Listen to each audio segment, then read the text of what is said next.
Wisconsin. A major investigation right now. The new storm's hitting tonight, a tornado slamming into a shopping center, the system from Texas to Maine. The major scare in the air, both engines failing.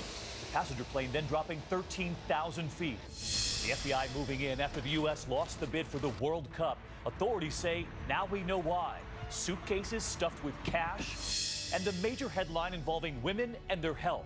The FBI investigating a key piece of hospital equipment. Can it spread cancer? Authorities asking who knew what and when.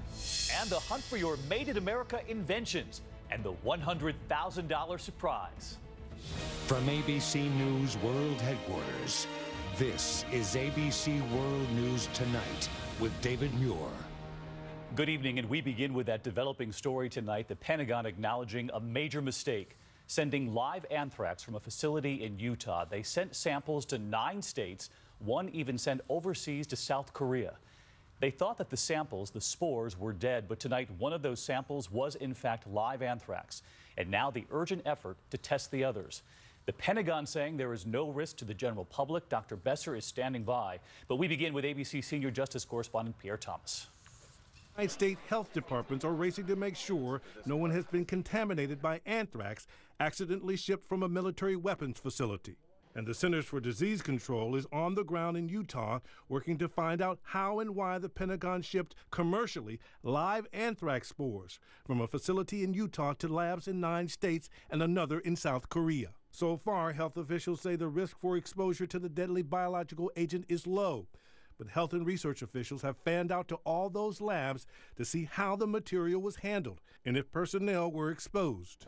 The Defense Department normally ships live anthrax at high levels of biosecurity, but in this case they were shipped at a lower level because the spores were thought to be dead. Anthrax is considered a potential biological weapon, as the nation saw in a nightmare that unfolded soon after the 9/11 attacks, when 5 people were killed and 17 were infected. And Pierre Thomas with us live now from Washington. And Pierre, no signs of any illness from this tonight.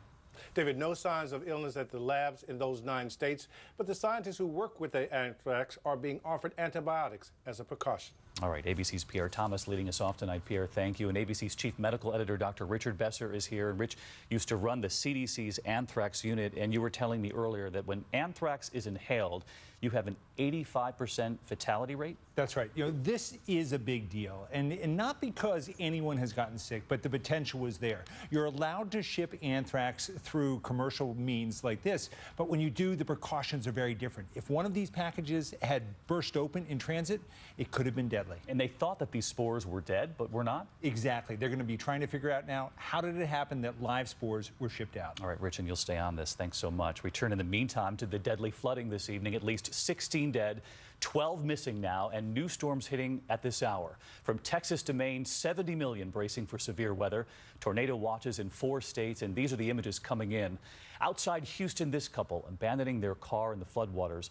Tornadoes touching down, this one tearing through a shopping center. Just incredible. That's from Dayton, Ohio. A dangerous commute home in Waterloo, Indiana. Tractor trailers flipping. Pounding rain in Palo Pinto, Texas. Storms punching a hole in the roof of this home in Houston, and the race to secure a major dam this evening outside Dallas. Families told to be ready. Our team is on the ground. Ginger Z is here with the forecast in a moment, but first, ABC's Matt Gutman from Texas. Severe weather slamming millions again tonight. This tornado caught on surveillance camera near Dayton, Ohio. Meanwhile, here in Texas, as the water recedes, the death toll keeps rising, up to 16 dead.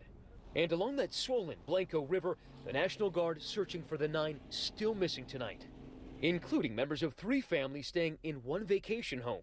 Late today, authorities confirming the death of 43-year-old Michelle Carey Charba. She was in that home. The house took a sudden jolt. The pressure of the water and the flow of the river just picked the house up and it started moving down the stream.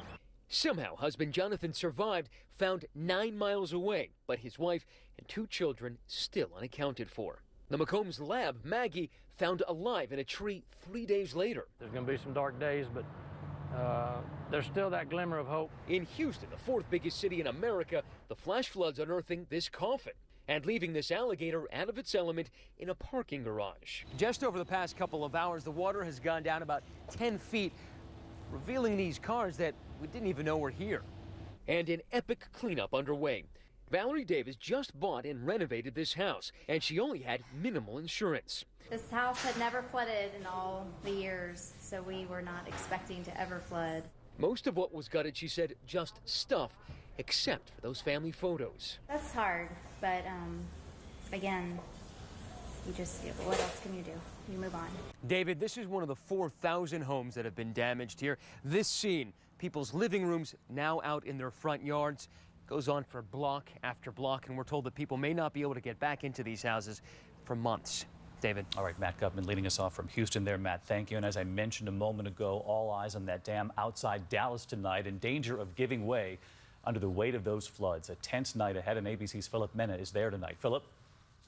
Good evening, David. We're about 25 miles southwest of Dallas. There were fears this morning that this dam could burst. So far it hasn't, but if it does, dozens of homes could be destroyed.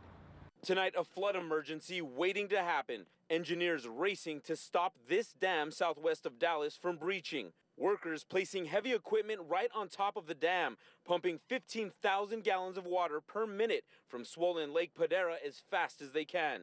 Officials warning residents to prepare for the worst after days of record-breaking rains across the region, all that water draining into lakes and bayous. Tonight, the fear other dams will soon reach maximum height. There are over 7,300 just in Texas, and according to a recent study, more than 200 aging dams are vulnerable. This dam in Bastrop State Park burst Monday, more than 35 million gallons of water sent barreling down the creek. And David, tonight workers are placing sandbags across the overflow area to keep the water at bay. But with 2 to 4 inches of rain expected in the area in the coming days, this dam, along with so many others across the state, dangerously vulnerable. David? All right, watching that dam into the evening. Philip, thank you. Let's get right to Chief Meteorologist Ginger Z, who's got the storm track at this hour. Ginger. Almost 100 severe storm reports already, and it is happening now. We talked about this last night. You can see the severe thunderstorm watches anywhere from Delaware up to Maine. That strong to severe line is prefrontal. It's ahead of the front. The front goes back in the Great Lakes. They've got severe storms too, near Cleveland. And then this pocket back in the plains has been very active. Already tornadoes reported. This tornado watch in effect through tonight. Then tomorrow, believe it or not, the same region, just east of the Rockies from Midland to McCook, going to look for strong winds and large hail. These numbers are astounding when it comes to this flood. Look at Houston, that's 302% of their May rainfall to date. Oklahoma City, almost 500%. And look who's in the bullseye as we go through the weekend. OKC and that Red River Valley. Yeah, Texas and Oklahoma just can't get a break. Ginger, thank you. Now to that World Cup bombshell tonight. All of those questions, why did the U.S. lose the World Cup? Well, now a massive crackdown by the FBI. 9 top officials accused of taking $150 million in bribes and kickbacks, briefcases stuffed with cash. Raids around the world tonight and right here at home in Miami, and ABC's chief investigative correspondent Brian Ross following the money. With officials hiding behind bed sheets, the biggest scandal ever in the world's biggest sport unfolded in dramatic fashion this morning, with arrests in Zurich, Switzerland, and an FBI raid in Miami at the offices of the officials who oversee soccer in the U.S. and Central America. In all tonight, 9 of the most powerful men in the soccer world stand accused of taking tens of millions of dollars in bribes, cash in a briefcase in a Paris hotel room, wire transfers to offshore bank accounts, even an expensive painting delivered from a New York City art gallery. All for the officials' votes at authorities on where World Cup and other FIFA tournament soccer games would be played and broadcast. This really is the World Cup of fraud.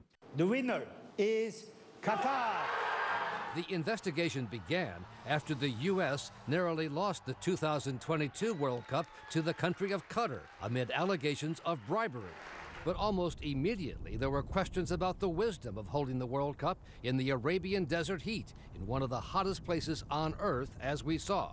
Now about 1 in the afternoon, and the temperature is just at 124 degrees. Had the U.S. won, it would have meant an estimated $5 billion to the 18 U.S. cities which would have hosted the games. I think the ultimate victim is soccer writ large. But investigators say they also discovered payoffs that benefited the U.S. Some $30 million in alleged bribes to bring a major tournament, the so-called Copa America Games, to the U.S. for the first time.